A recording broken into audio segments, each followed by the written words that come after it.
menghapuskan dosaku, hanya oleh darah Yesus aku pulih dan sembuh, hanya oleh darah Yesus.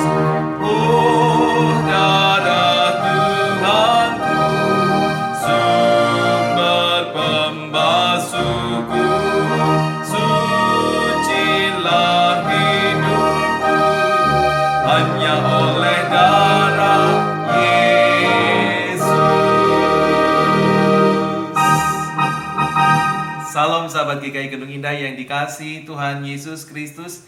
Hanya oleh darah Yesus dihapuskan dosaku, hanya oleh darah Yesus aku pulih dan sembuh.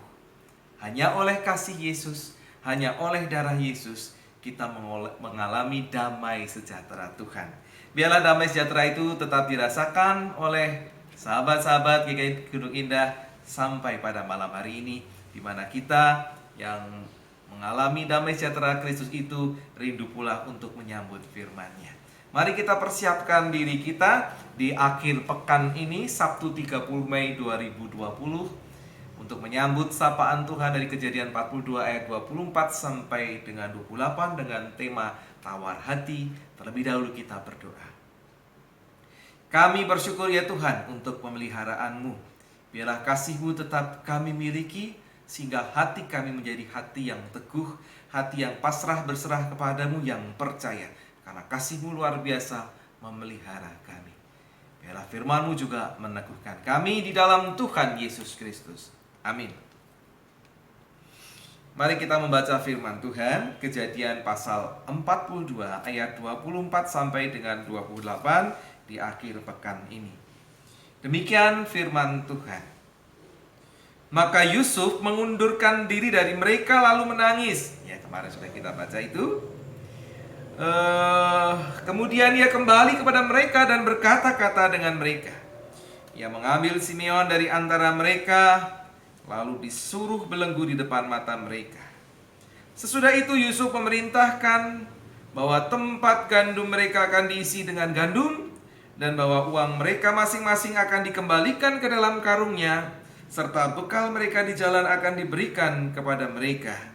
Demikianlah dilakukan orang kepada mereka itu. Sesudah itu mereka pun memuat gandum itu ke atas keledai mereka, lalu berangkat dari situ. Ketika seorang membuka karungnya untuk memberi makan keledainya di tempat bermalam, dilihatnyalah uangnya ada di dalam mulut karungnya. Katanya kepada saudara-saudaranya, "Uangku dikembalikan. Lihat, ada dalam karungku." Lalu hati mereka menjadi tawar, dan mereka berpandang-pandangan dengan gemetar, serta berkata, "Apakah juga yang diperbuat Allah terhadap kita?" Demikian firman Tuhan. Yang diberkati oleh Tuhan adalah mereka yang setia mendengarkan firman Tuhan, yang memeliharanya di dalam kehidupan hari lepas hari. Amin. Sahabat GKI Gunung Indah yang dikasihi Tuhan Yesus Kristus, semoga kita tidak pernah mengalami ini. Tetapi barangkali kita tahu perasaan ini. Bagaimana kira-kira perasaan orang yang kena fitnah? Mungkin yang dirasakan adalah rasanya sakit hati, ya. Menderita sekali hatinya. Bahkan juga kadang-kadang, kalau tergantung jenis fitnahnya, itu bisa menakutkan. Alkitab menerangkan perasaan yang saya sebut tadi dengan istilah hati yang menjadi tawar, ya. Hati yang menjadi tawar, yang artinya bisa macam-macam, seperti hilang keberanian, merasa ngeri, tidak ada kegembiraan, tidak bisa bersemangat. Dan itulah yang dirasakan oleh kakak-kakak Yusuf setelah mereka mendapati uang belanja ada di dalam karung gandum yang mereka bawa. Mereka sudah merasa pasti bahwa mereka akan dituduh sebagai pencuri. Padahal bukan mereka yang melakukannya. Ini seperti sebuah skenario fitnah yang akan mencelakai diri mereka. Jadi mereka sudah tahu, ini saya difitnah ini. Ya, di saat-saat seperti itulah mereka merasa seolah-olah bisa merasakan perasaan yang sama dengan perasaan Yusuf di masa yang lampau. Sehingga kemudian mereka hanya bisa mengeluh pada Tuhan. Tuhan, kenapa ini ya Tuhan? Yang mereka anggap Tuhan mengizinkan hal itu terjadi pada mereka karena mereka memang sudah pernah melakukannya.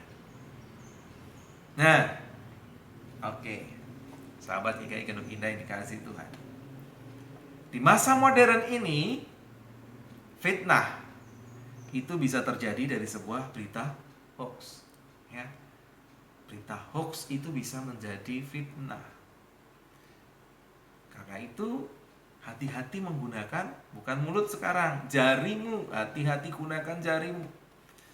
Karena tanpa disengaja, kalau kita tidak memperhatikan betul-betul berita itu, langsung kita share, bisa-bisa kita termasuk orang yang membuat orang lain menjadi tawar hati, dan itu tidak baik.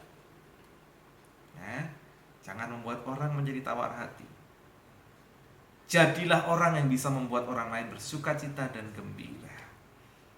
Ya, karena itu paling tidak hindarilah berkata-kata yang tidak sesuai dengan fakta, ataupun juga menyebarkan berita-berita yang belum kita ketahui ini benar atau tidak. Ya, hati-hati juga gunakan jarimu supaya kita tidak masuk menjadi orang-orang yang menyebarkan berita hoax yang bisa membuat orang lain hatinya menjadi tawar. Mari kita berkomitmen untuk melakukannya. Amin. Kita berdoa. Tolong kami ya Tuhan, supaya hidup kami berkenan di hadapan Tuhan. Mulut kami memuliakan nama Tuhan. Mulut kami memberikan semangat sukacita bagi orang lain. Tangan kami, jari-jarimu kami pun juga demikian. Sehingga berita-berita, ungkapan-ungkapan yang kami sampaikan adalah ungkapan-ungkapan yang membuat hati orang lain sejuk. Berita-berita yang kami share, berita-berita yang membuat orang lain bersemangat, bukan menjadikan orang lain tawar hati.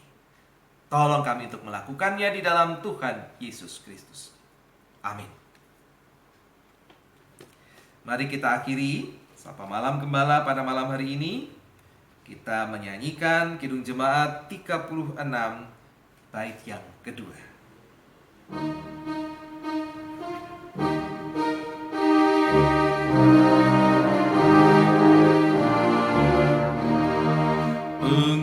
Pengampunan dosaku hanya oleh darah Yesus, penyucian hidupku hanya oleh darah Yesus.